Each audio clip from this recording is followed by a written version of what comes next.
Hey guys, welcome to my channel. My name is Yaya, and today we'll be talking about that little voice in your head that's keeping you from being great.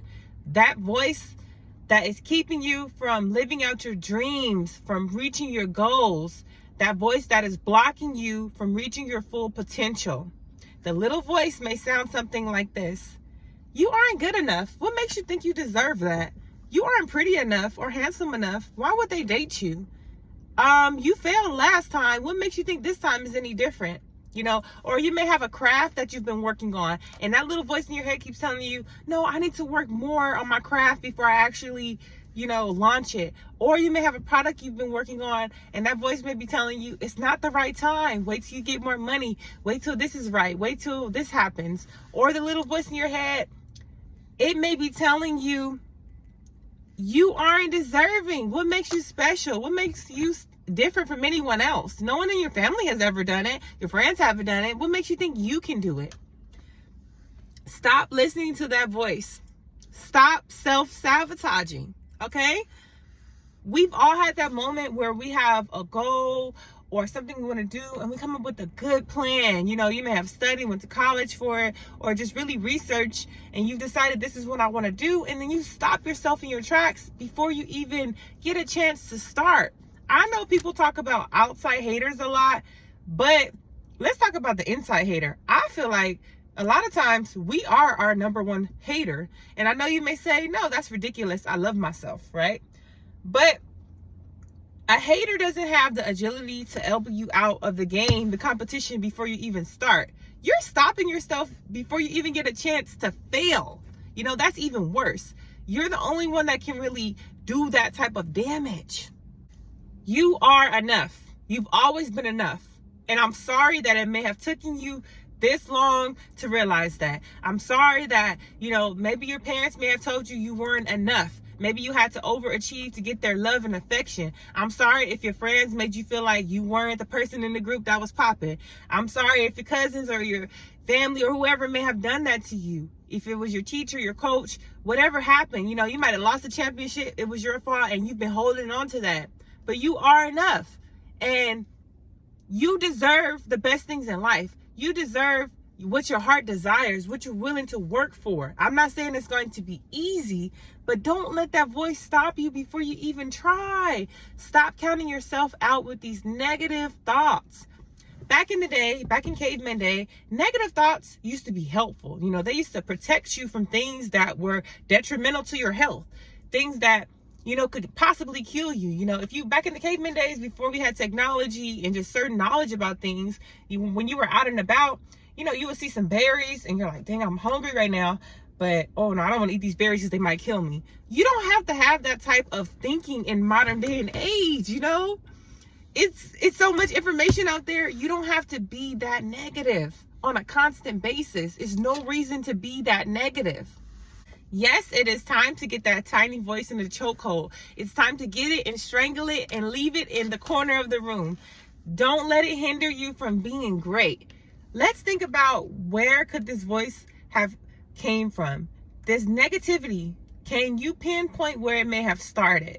For some people, the negative voice may have came directly from their parents, telling them, you ain't shit, you ain't never gonna be shit, don't think you special, because you're not. You may have one of those moments. Or your negative voice may have came from relationships. You may have been in too many negative, harmful relationships that have just crushed your self-esteem and the way you perceive yourself. And it's time to work on building that confidence. Or it may have just come from failure. Sometimes when we fail a lot, we feel like we aren't deserving anymore. Just because you fail doesn't mean you aren't deserving. You still deserve self-love and respect. You still are deserving of your dreams and your goals. This voice, it may have came from, you being teased as a kid, you being a kid that was odd or a little bit off, and now you feel like as an adult, you don't deserve the finer things in life because you've never been the person to get picked for a team, or you've never been the star player, or you've never been the cheerleader. I'm here to tell you, you have more control over your life now than you did back then. You realizing what you want is the first step, and not blocking yourself is the second step. So learning how to have more positive thoughts is going to get you closer to where you need to be. It's going to be very difficult to reprogram your subconscious, but it's possible with work. And I'm not saying the kind of work where you read only 1 or 2 books a year. No, I'm saying right now you're signing up for a self-help course. You got to look at it as a university. That's how much time you're going to have to put into yourself.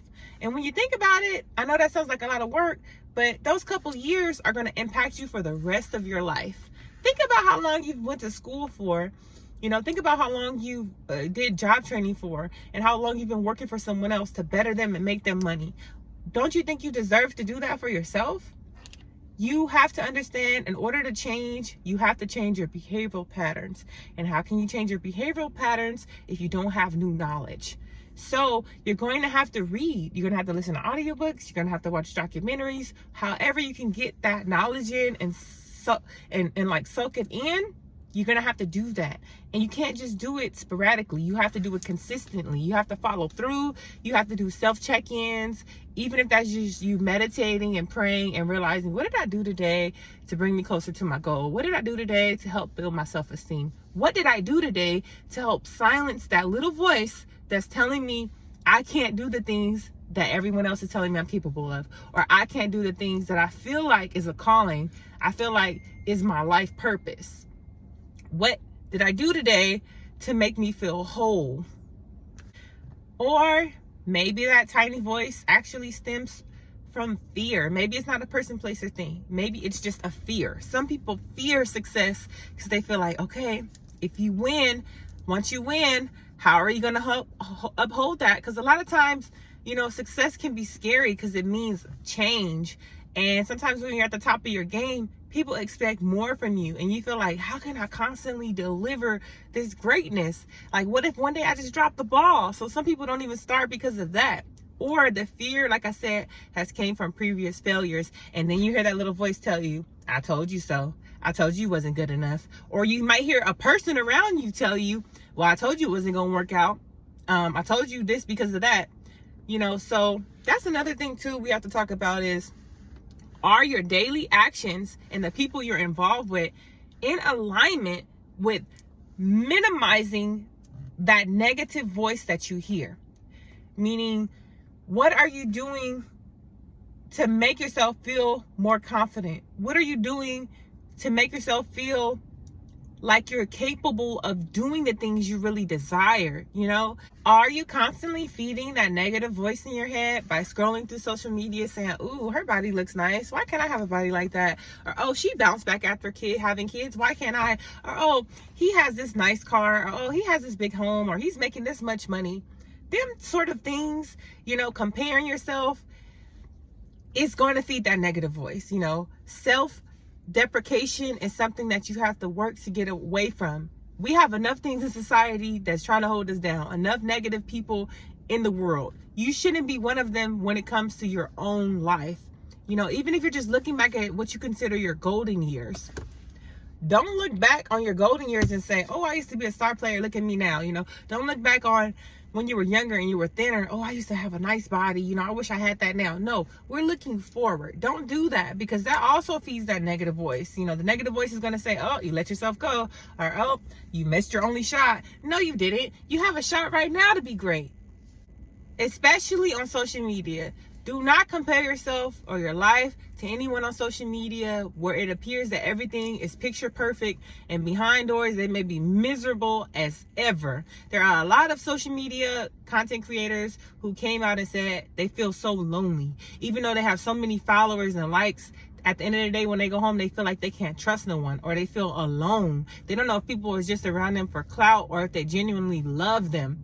So that's a big thing right now. Social media is linked in depression, and I talked about that in a previous video, so I won't get into it here. But the main focus is, how can you overpower that tiny voice? What can you do? What prayers can you say to help you really feel like you can do it? What mantras can you say to help you feel like you can really get into a better place where mentally you feel like it and you're not faking it. Because I know some people say fake it till you make it, but for me, I feel like you have to really feel it. Because if you don't feel it, it's not authentic. So we talked about self-deprecation. You know, self-deprecation is basically when you have self-negative talk about yourself. You might be like, oh, I'm a fatty, or oh, I never win, or oh, I'm never gonna get it, I might as well stay where I'm at. Things like that. You know, be cautious with your words. You know, there is such a thing of self-fulfilling prophecy. For example, there was this comedian who was actually talking about it, and she was saying she kept accusing her boyfriend of cheating for years. You know, she never found any proof that he was cheating, no text messages, no emails, no letters, no hickeys, no STDs, nothing. But she kept accusing him for cheating for years. And then finally, guess what he did? He cheated, right? No shock to her surprise. And you know what that little voice in her head told her? Oh yeah, I know he was going to cheat on me anyways. It was just a matter of time. Or, you know, oh yeah, I was right the whole time. When it's like, no, you treated this man for years like he wasn't worth anything. You treated him like you couldn't trust him. Your actions were in alignment and led up and supported him cheating. If her actions would have been different, there's no way to ever tell if she would have gotten a different outcome, because the way we think impacts our actions, whether you want to admit it or not. So her thinking her boyfriend is going to cheat on her, it made her act different on a subconscious level. It made her feel different. So she treated him differently on a day-to-day basis. He probably would have got a better treatment if she would have thought in her head, he's loyal, he's going to be here forever. But since she didn't think that, she probably took him for granted. You know, it was probably things she should have said that she shouldn't, or she didn't feel comfortable enough to open up as much because she had her guard up. And those things, a person can feel your energy. You know, I talk about energy. People can really feel it. You know, it's a real thing. Your word is your wand. By the way, that's a very powerful book that they have for free on YouTube, an audio book. Your Word is Your Wand. I believe it's by Florence Scovel Sheen. But Your Word is Your Wand. Please listen to that audio book. It will really teach you how powerful your words are and why you have to watch what you say. Just like some girls be joking saying, oh, I'm gonna have his baby, and then end up having that baby daddy. Or, oh, I hate my job, and then you end up losing that job. Your words are very powerful. You have to be very careful with what you say. Like someone joking about, you know, oh, my kid is sick, so I can't come into work. And then next week or the next month, the kid really gets sick and they really can't go into work. Like, you have to be very careful with what you say. So yeah, I listened to that book twice, and I recommend everyone go listen to it. So I talked about how important knowledge is to change the behavioral pattern, but you need constant daily reminders. Just reading a book once isn't enough. You need to be actively putting in the mental and physical work. You need to be, even if it's just a page a day or a paragraph a day, you need to be soaking in some new knowledge or some reminders so it can really soak in. Because think about how long you've been the way you've been, right? If you are a negative person, you've probably been like this for a while, even if it's just a couple years, couple months. You know, some people have been negative their entire life. Some people have always felt like they weren't good enough. So let's say you're 25 or you're 32. That's a long time of thinking that way. So what makes you think you're going to change that pattern in a couple months? That's very unrealistic. You know, just like they tell people when someone passes away or if a relationship's in, I think it's like you need, 1/3 of the time you were in a relationship to heal from that relationship, depending on the length. So I feel like it's the same thing with change. You know, the longer you've been negative, the more time you should give yourself to change. Don't expect to just do it overnight, because that kind of would be faking it. You know, you want it to be a genuine. I'm not saying to walk around and see yourself as positive and a fake positive. You know, I'm not saying that. I'm saying learn how to genuinely be positive about your life. Catch yourself. When you hear that negative voice, combat it. Next time you hear you aren't good enough, say, no, I'm good enough. I'm tripping right now. Like, get your head in the game. Check yourself. Because you have to put in a conscious effort until it becomes automatic.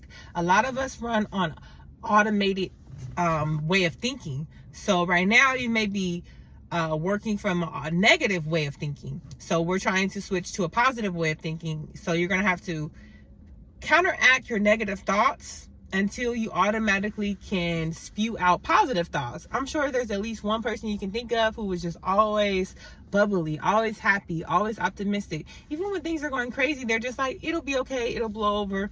You know, that's just how they are. That's how they're programmed, whether they put in the work or that's just their view on life. You know, it's a part of their essence. So right now you're working to change your essence, and science shows that people can change, but change is very hard. A person has to be willing to change. A person has to be able to put in the work.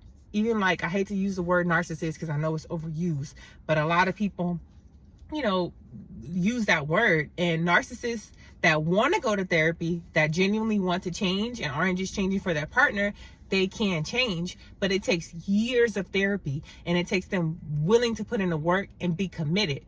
But the narcissists who are dragged to therapy by their spouse, they usually don't change. They just manipulate the therapist and manipulate their spouse and use it so that the person can stay with them. So if you genuinely feel like you're not ready yet, you can't force it. All you can do is just like kind of try to do different exercises, whether that's meditation, prayer, whatever it is, to get your mind on board with, look, I want to change, because you're the only one that can really do that for you.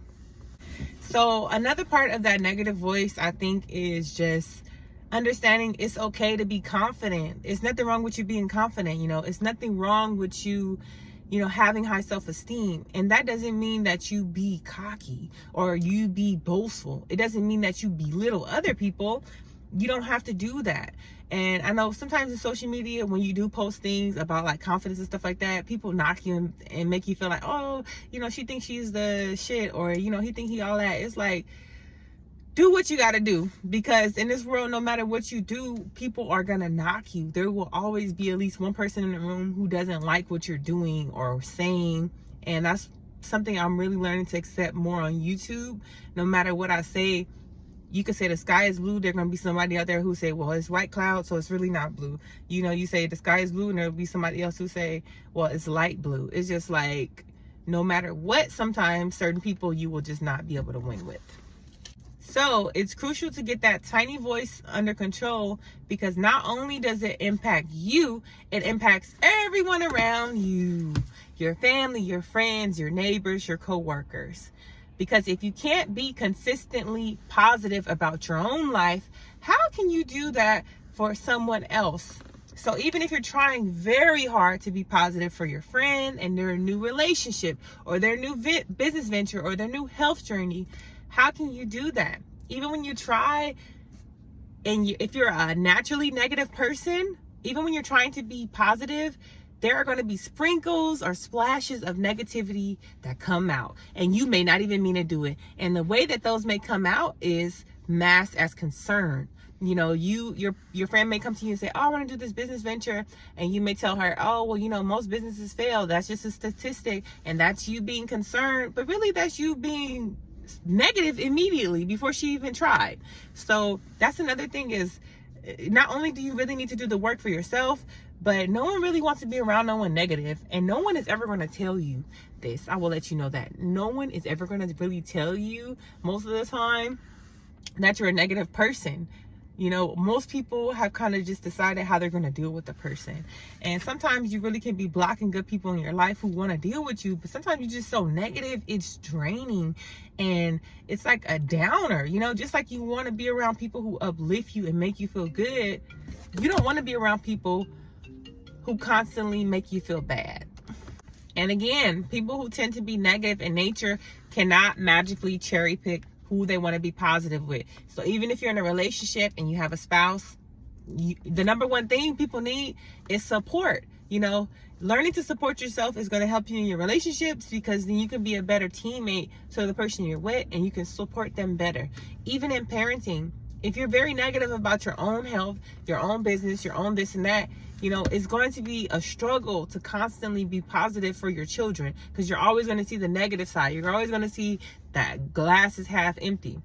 Think of how many times that you were disappointed or mad or sad or just really hurt because you felt like a family or friend just rained on your parade. How many times has that happened to you?